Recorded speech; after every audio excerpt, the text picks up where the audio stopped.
અમારી સમ્રાટ સમાચાર ચેનલ સબસ્ક્રાઇબ કરો, લાઈક કરો, કોમેન્ટ કરો અને જોતા રહો પળે પળના દરેક પ્રકારના સમાચારો. શિક્ષા નગરી તળાજાને ખૂબ ખૂબ વંદન છે, નમસ્કાર.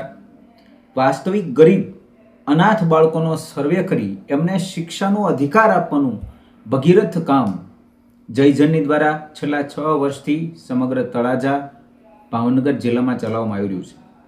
અમે જાહેરમાં આહ્વાન કરીએ છીએ કે આપની આસપાસ, આપના પરિવારમાં, આપના પડોશમાં, ગલી મહોલ્લામાં, સમગ્ર તળાજા તથા ભાવનગર જિલ્લામાં પણ જે બાળકો વાસ્તવિક ગરીબ છે, જેમના માતા પિતા બંને ગેરહાજર છે અથવા તો માતા અથવા તો પિતા બંનેમાંથી એક ગેરહાજર છે, વાસ્તવિક ખૂબ ગરીબ છે, આ બાળકોના નામ યાદી આપણે મગાવી રહ્યા છીએ.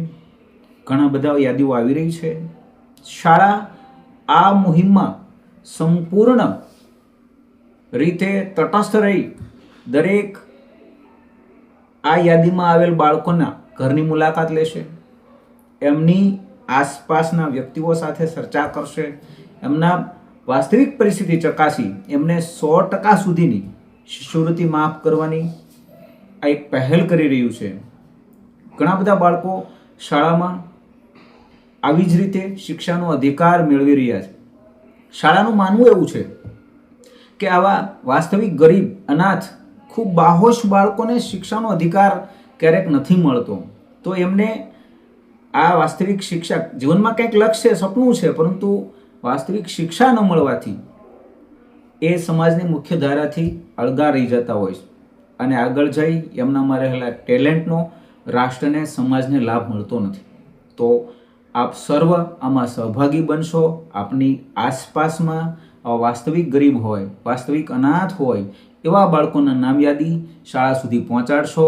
આપને સર્વને લિંક તથા વોટ્સએપ નંબર આપવામાં આવ્યો છે, એમાં આપ અવશ્ય જાણ કરશો જેથી અમારા કર્મચારીઓ ત્યાં સુધી પહોંચે અને બાળકને શિક્ષાનો અધિકાર મળે.